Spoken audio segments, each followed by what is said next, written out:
All right. Welcome to If My People Bible Study. This is the book of Genesis. We are in part 50. We're at Genesis 33.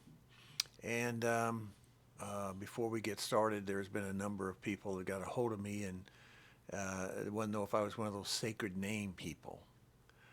No, I don't go around telling you that Yahweh or Yahovah or Yahweh or all kinds of words. I call him Yahweh because that's as close as I can find. I get the word Yahweh, and people say, "Where do you get that from?" Well, from a number of Hebraic studies and Aramaic studies, because Jesus was a Jew, last time I checked, and how they spoke, and they said things a certain way, and they did things a certain way, and they didn't. It's not English. It's not Old English. It's not the King's English. It's not American English. Okay, it is I learned in the churches. If I was to say, where did I learn that from? I learned it from the Methodists, the Baptists, the Southern Baptists, the Presbyterians, the Lutherans, the Episcopalians, and all the churches I've ever attended in which I've met a lot of wonderful people, wonderful sheep. I didn't meet too many wonderful pastors and ministers because they were clueless everywhere I went.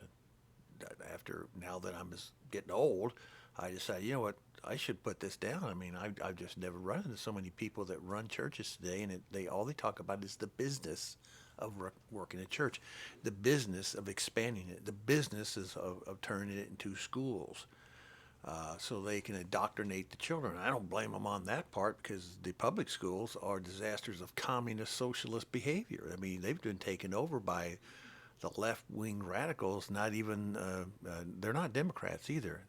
A Democrat is simply a person who believes in democracy. Okay, Republicans are those who believe in Republicans. We believe in the law. We operate under the law. But left-wing radicals, they're for overthrow of everything, including taking over children and deviant sexual behavior, just as it was in the days of Sodom and Gomorrah, just as it was in the days of Noah. Wow, we're living that time.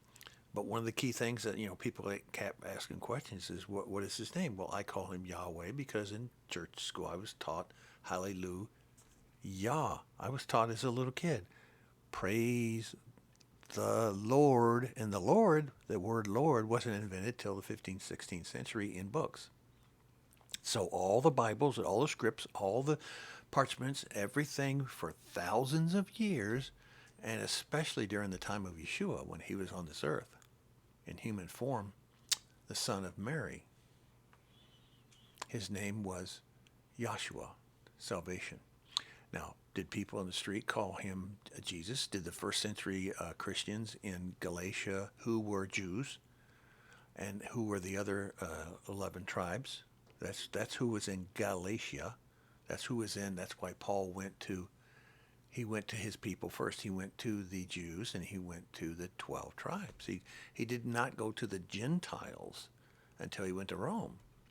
But when he went to Turkey, he went to all those cities in Turkey. Those were the 12 tribes. They weren't lost. They just moved out of state, and they stayed away, and they couldn't return home, so they stayed there.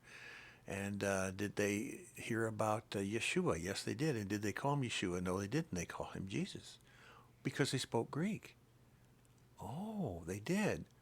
Because Paul said that Yeshua was the Son of God. Okay? Having said that,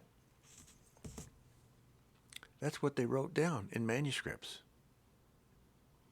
And that's what turned into the English Bible, the New King James and the King James Version, the Standard, even the Bishop's Bible. The Vulgate, that was Latin, had this on the side in notes. That says, it's in Greek, it says, Son of Zeus, not Son of God. It does not say Son of God. It says Son of Zeus. And I was brought up and told, and I had this for years. I even made these bricks and put them in donations in colleges and so forth to help spread the word. As people look around at all these names and people who help pay for a building, they pay for the bricks. This is little things you get as gifts after you pay a couple $100 for a brick that goes into a church. I wrote on the back when I found out you're son of Zeus. Zeus. Translation on the cross. So was it true? No. Did they call him Jesus? Yes. Was that his name? No. So now that we know, you know, his real name is Yahshua, salvation, because the angel who told Miriam all about this, the announcement, said he is the salvation of the world. And who is the world? The ones who would hear and obey. The whole world, no matter what, good or bad, you're all going to end up in heaven? No. Where does it say that? Oh, okay. So, you got it? All right. Let's go to chapter 33. Now, Jacob's still trying to get out of Dodge, and Jacob looked up, and there was Esau coming with 400 men. And by the way, this conversation on chapters 31, 32, and all this before that is the Abba Father saying, hey, dude, don't worry about it. It's going to be okay. And the Father even said, Elohim even said to Laban and all those people, don't mess with this guy. Don't say nothing good. Don't say nothing bad. In other words, shut your mouth. That's what he said. Yahweh said to Laban, shut your pie hole. And did he immediately after that, as evidenced in the word that we just read in parts 47, 48, 49, now 50, is nobody did what Yahweh told him to do. Nobody did. No, not one person. Not even Jacob. Not even Yaakov. All right, that's where we are with chapter 33. And the word in many of the Bibles uses Lord here. That's why I brought that up.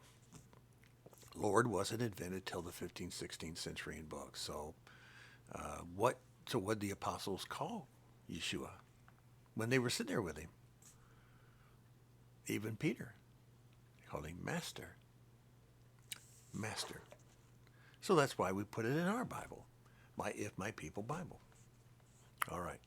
So that's what goes on there is there's still distrust here going on between Jacob and his brother Esau.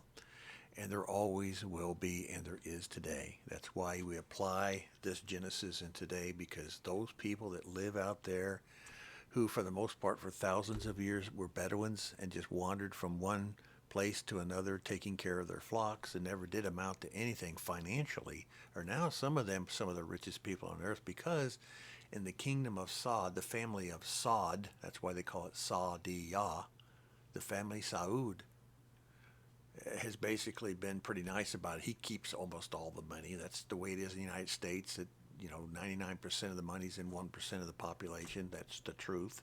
And in Saud, 99% of all the funds in oil and cash and everything goes into the Emirates and the very super rich. And then everybody else that lives there basically lives off the welfare, which is pretty good living, by the way. And that's exactly how the people in San Francisco want to live, like the people in Saud do, just sit around and do nothing. And people, especially men who sit around and do nothing, get themselves in a whole lot of trouble. Women are better at it. They keep busy doing other things than men. Men should not be sitting around doing nothing. In these days, when the Bible was first written, men would sit around the gate to the town and do business or do nothing. That's what they did. Not much difference today. My age group, that they're starting to go to Hardee's at 7 o'clock in the morning and have coffee. That's what they do, because they're retired and nobody cares anymore, it seems. Anyway, so now we're on chapter 34. Now Dinah, the daughter of Leah, had born to Yaakov, went out to visit the women of the land. And when Shechem, son of Hamor the Hivite, the ruler of that area, saw her, he took her and he violated her. Not good. In those days, judgment was swift.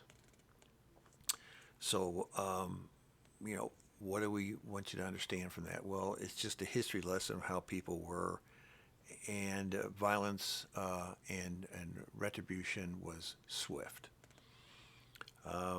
So in verse 8, we comment, we say this: Almighty Elohim of Israel. Chapter 34 is a dark and gloomy story about the importance of heredity, marrying the right people, not mixing, learning lessons slowly, as we are all broken, sinful people, as was Jacob and his family.